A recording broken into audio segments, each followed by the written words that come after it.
Hello, everyone, and welcome to another live edition of Everything Compliance. Today we have Matt Kelly, Jonathan Marks, Jay Rosen, and myself, Tom Fox, sitting in. Matt, we're going to move on to fan favorites, shout outs and rants. And I'm not sure we can outdo Mr. Marks' last rant, but we're going to try. We're going to keep the same order. Matt, what do you have for us today? Yeah, thank you, Tom. So I'm going to give a shout out this week to the Brooklyn Public Library in New York for deciding that they are going to provide any young student in the United States a library membership and I guess a library card to the Brooklyn Public Library's full electronic book collection. And now, unfortunately, the library is doing this because there is this wave of book banning that is going on in the United States. It is ridiculous, in my opinion. It's largely driven by evangelicals and conservatives and the Republican Party. That I am all for a thoughtful approach of what you want to expose your children to, but that is not what is happening here. It is this movement that just keeps going further and further and further. What really caught my eye was that while the Brooklyn Public Library is doing this, at the other extreme, we have the county of Llano County in Texas. Tom, I do not know where they are. I assume you do.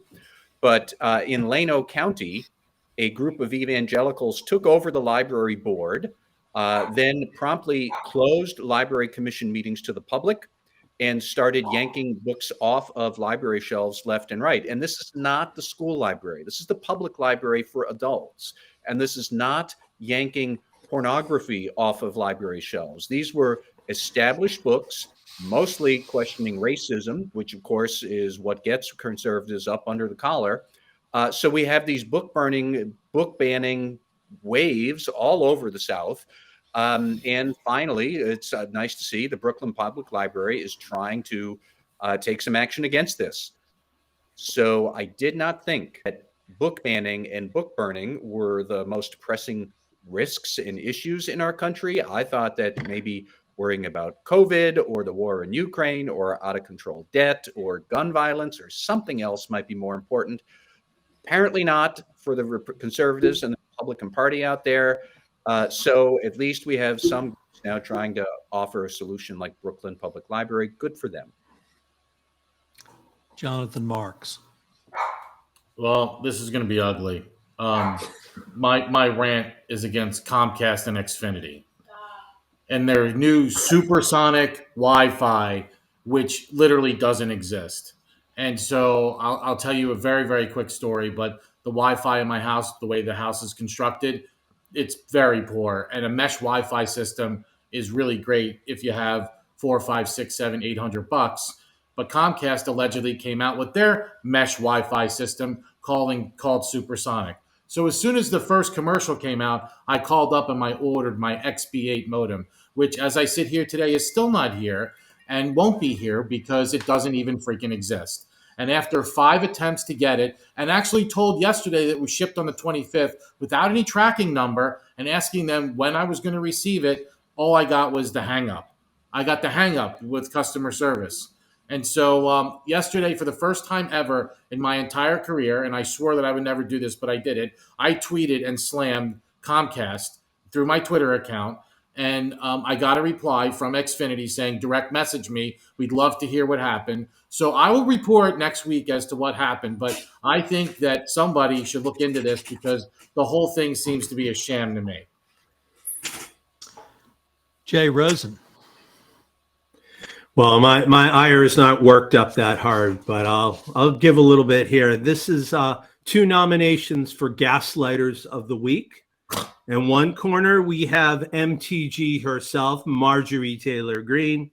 And in the other corner, we have Kevin McCarthy. And evidently, to both these people, no matter whether you say something that's been publicly recorded or has been read out on the other end of a text message, it just doesn't exist. And the American people don't even blink anymore. So I'm kind of, we talk about gaslighting, we talk about people, and I guess really, even when you find the facts don't matter anymore. So thank you for Tom for putting together this panel so we can kind of look for those facts every once in a while, because at least this group of people, we think they are important.